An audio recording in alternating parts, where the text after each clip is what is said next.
I've already introduced the possibility that we have kind of two attentional systems in the brain. One that deals with top down control of attention. So, for example, when you're studying and reading and focusing on a task or anything like that, cooking, following the orders of the steps of a recipe, all these kinds of things are top down, and so that's an endogenous kind of attention system. On the other hand, we also talked about how it's necessary for survival purposes to have kind of a survival skill alert system that actually will draw your attention exogenously, or in other words, bottom up, and that you detect threats and stuff like that very quickly, or fire alarms, and you name it. So there's actual good evidence in the brain that indeed we do have these kinds of systems. And if you look at the brain and where these systems are located, it's actually interesting that in some ways it's backwards from the way the visual system is organized. We talked, when we talked about the visual system, about the dorsal stream and the ventral stream. And the dorsal stream is a faster stream that's largely unconscious. You use it for catching a tennis ball and stuff like that. And it's very fast and not so deliberate. On the other hand, surprisingly, for attention, the dorsal system is actually the one that regulates top-down control. So the endogenous system is actually dorsal. It's on the top of your brain. And there's also a ventral system, and that's more the emergency brake button. So you see these regions are a little bit lower. It's not quite as clearly delineated as the case in the visual system, right? In the visual system, we also had a ventral stream.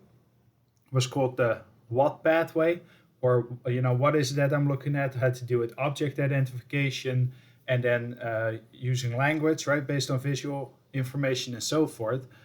So that was a really tight sort of ventral stream. The ventral stream here is kind of more spread out, as you see, but there's still a case where you have a dorsal stream for attention that's under top-down control and a ventral stream for attention that's under bottom-up exogenous control. So that's the kind of system that's a circuit breaker, right? If there's an immediate threat, some stimulus that draws your attention, some loud noise, something that happens in the environment, your brain will pick this up and immediately draw attention to it.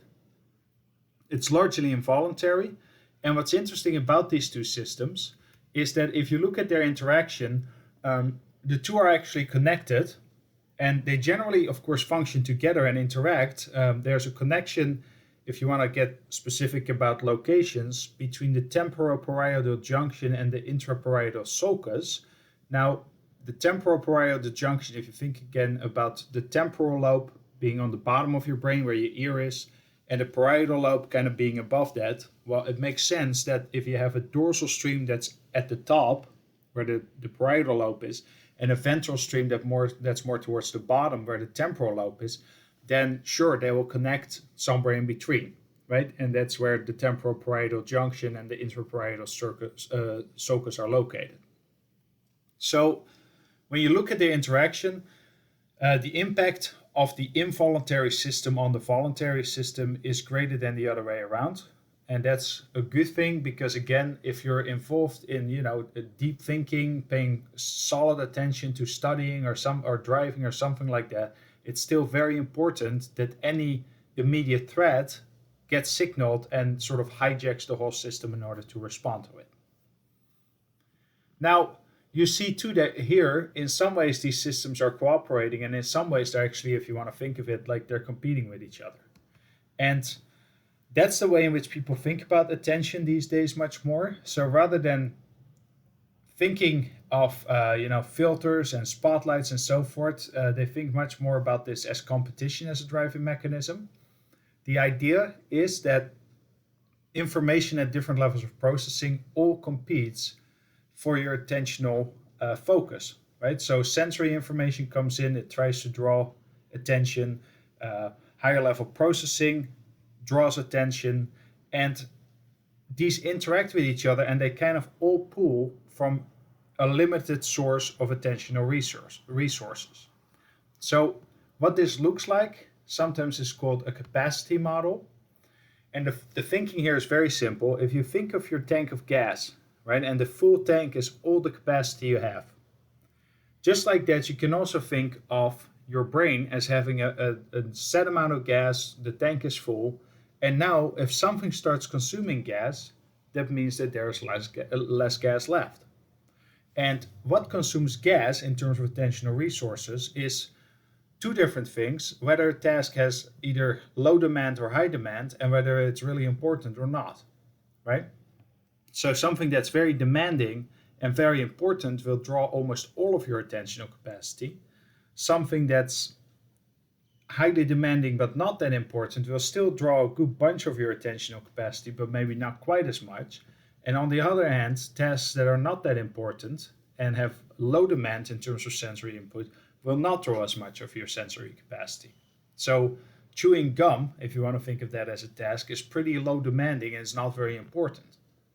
On the other hand, if you're driving in the Holland Tunnel and it's very busy, it's a high demanding task and it's quite important, because if you're not focused, then the consequences of that are actually very significant.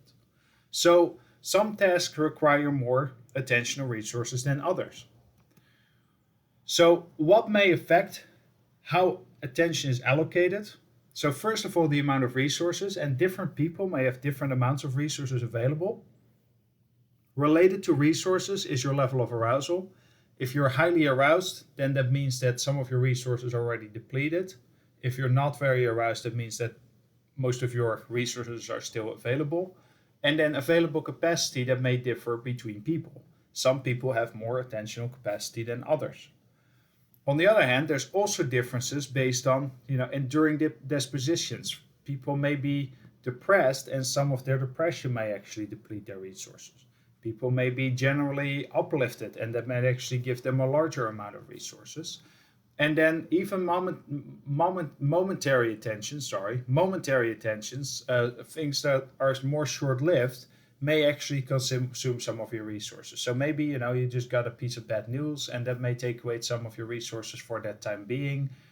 If you ever had like an animal or a family member die, that's kind of constantly in the background, and it at some point will pass, of course, but that's kind of a constant attention drawing event that somehow reduces the amount of resources that you have available.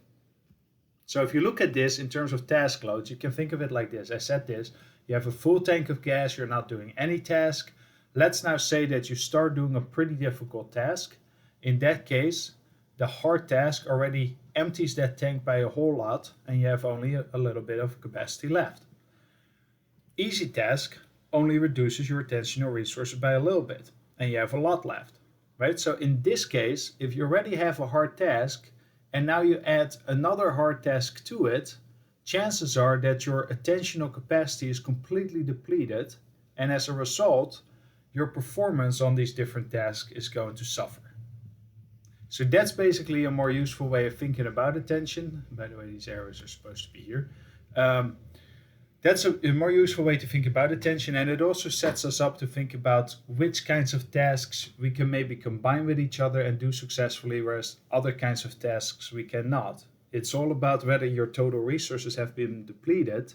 Once they're depleted, you don't do very well on any of the tasks that you're trying to combine.